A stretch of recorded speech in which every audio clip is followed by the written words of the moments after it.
Louvado seja o nosso Senhor Jesus Cristo. Para sempre seja louvado. Hoje nós trouxemos a professora e doutora Maria Clara da Silva Machado, professora do São Bento de Sagradas Escrituras, também professora do Mater Ecclesias, do Instituto de Ciências Religiosas e do Seminário de São José da Arquidiocese do Rio de Janeiro, né? Então hoje nós vamos abordar um pouquinho do livro dos Salmos, que é tão importante para nós, está presente na nossa liturgia. Então, é interessante que nós possamos, além de cantar, além de preparar as melodias, que também nós possamos entender um pouco do processo da construção do livro.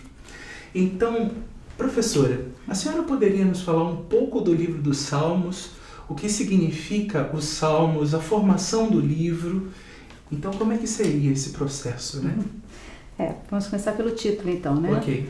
O título dos Salmos, os Salmos, na verdade, é um livro, né? Um conjunto de orações do povo de Israel que foi sendo organizado ao longo de séculos. A palavra salmo, ela vem da língua hebraica, e depois passa para a língua grega. É exatamente essa derivação da língua grega que traz esse vocábulo psalmos, salmo, que vai termos depois lá na frente com a língua portuguesa, passando também pelo latim. Então, na verdade, o título Salmos é esse conjunto de orações do povo de Israel. É um livro de orações, é um livro de cânticos de louvor a Deus. Ótimo. Então, no caso, como a senhora falou, o livro originalmente foi escrito então em hebraico, seria isso? Depois foi passado para o grego, não é isso? Correto. Nós temos um processo, né, porque o Antigo Testamento ele tem uma vida muito longa, uma composição muito longa. O texto nasceu em hebraico, séculos depois foi traduzido para o grego, quando o mundo começa a trabalhar somente com o grego, a falar somente a língua grega, em função de várias coisas, né, do Império Grego, a presença do Império Grego, e posteriormente, já depois do evento Paixão, Morte, Ressurreição, evento Páscoa, é que nós temos a presença da tradução para o latim. Ótimo. Então nós temos uma vida em 3 etapas.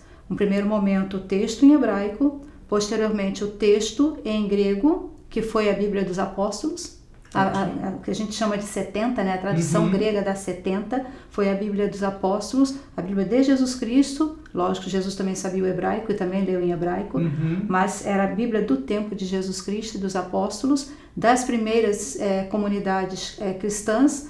Posteriormente, já no século III depois de Cristo, é que a gente tem uma versão para o latim. E depois, então, São Jerônimo, que faz a grande tradução, com caráter mais científico, no século IV, a pedido do Papa Damaso, já a Igreja liberta da perseguição romana. Certo. Uma outra questão acerca da autoria dos salmos, né? Porque geralmente sempre se fala que os salmos foram compostos por Davi. Isso de fato é correto? Porque, como a gente escuta, né, tem algumas vertentes da pesquisa científica, né, que nos dizem que os livros se referem às vezes a algum determinado autor, né, que é de importância para a comunidade judaica, né? Então, seria realmente o Davi que compôs todos os salmos, ou a maioria deles, né? Não daria. Porque os salmos, ele, na verdade, tem uma compilação que vai do ano 1000 até o ano 300 a.C. Então, Davi teria que viver 700 anos para poder organizar tudo isso, não daria, né? Então, na verdade, nós temos alguns salmos que são dedicados a Davi. Na verdade, Davi e Salomão, eles recebem a atribuição de serem autores de todo o corpo sapiencial, que vai muito além do livro de Salmos, né? Mas isso aí, como você falou, é um pensamento que é da cultura grega, que atribui a um autor determinada obra. Para a literatura grega daquela época não existe obra sem autor.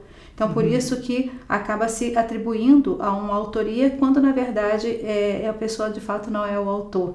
Mas não é culpa do pensamento hebraico, nem nada, é um momento da cultura humana. Então, por isso, Davi recebeu o título de autor dos Salmos, do livro de Salmos, e também uma parte de Salomão, mas isso não, hoje em dia a pesquisa já não permite dizer. Alguns salmos nós temos na época de Davi, outros posterior, como disse, até o ano 300 a.C. Agora, são salmos que foram compostos ao longo dos tempos e salmos com diversas características, né? Alguns salmos para o louvor dentro do templo, outros salmos são orações de penitência, como o Salmo 50, famoso Salmo 50 da liturgia das horas, né? De toda sexta-feira, na parte da manhã se reza o Salmo 50, um salmo de penitência. Outros salmos são salmos de peregrinação, outros salmos são salmos reais, outros salmos são salmos até mesmo de imprecação. Ótimo. Quando a pessoa está num momento de tanta dor que ela gostaria até mesmo de ver o inimigo totalmente esmagado, triturado. É próprio da natureza humana. Tem hora que a pessoa tem uma oração um pouco mais enfática. Então, chamadas orações de imprecação, que o católico pode ler e rezar com tranquilidade, sabemos que é próprio da natureza humana. O homem às vezes é assaltado por sentimentos, mas a gente entrega esses sentimentos a Deus na oração e pede, é lógico, não a vingança contra o inimigo, mas que o mal se extingua, porque não se pode conviver com o mal, nem compactuar com ele. Ótimo.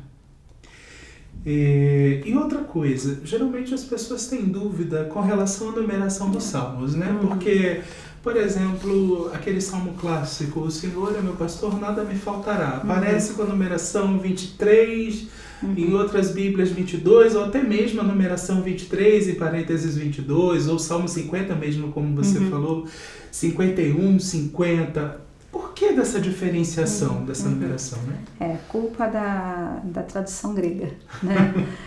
Nesse momento, nós temos já os Salmos, né? No século II a.C., basicamente o livro já está totalmente composto. Então, nós temos, no momento da tradução, quem fez a tradução quebrou o Salmo 9, né? O Salmo 9 ele foi quebrado, ele fica com o Salmo 9 do 9:1 até 21, e 9, 22 até 39, dentro da língua da tradução da 70, seria o Salmo 10. Então, a partir do Salmo 9, você vai ter um problema de numeração. E, de fato, esse problema será depois resolvido lá no final com o Salmo 146, 147, onde você tem a fusão de salmos, de 2 salmos, para poder terminar junto, né? Sempre 150 salmos. É o nosso conjunto e o conjunto da Bíblia hebraica. Então, por isso que houve essa complicação. Sempre nós vamos ver na liturgia das horas, nos missais, nos léxicos, em todos os livros de pesquisa sobre salmos, a numeração hebraica em primeiro lugar e depois, em segundo lugar, a numeração grega latina, porque aí o latim vai seguir a tradução grega. Então, sempre que você trabalha com o livro de Salmos e a numeração dos Salmos, você vai sempre ter essa questão, sabendo sempre, quando você está dentro da liturgia, a liturgia segue da Igreja Católica, segue a numeração da 70, é lógico também da latina, que segue a 70, como disse. Certo. Então, eu gostaria muito de te agradecer pelo convite, né, por ter aceito. Falar um pouco para a gente do livro dos Salmos, que é muito importante que a gente tenha essa formação, para que nós possamos assim nos preparar melhor para as celebrações, né? Então, você, se puder, compartilhe esse vídeo, se inscreva no canal, passe para outras pessoas que possam assim também ter conhecimento desse conteúdo, para que assim possam de fato ter uma leitura, um aprofundamento da Sagrada Escritura. Então, fiquem com Deus. Muito obrigado.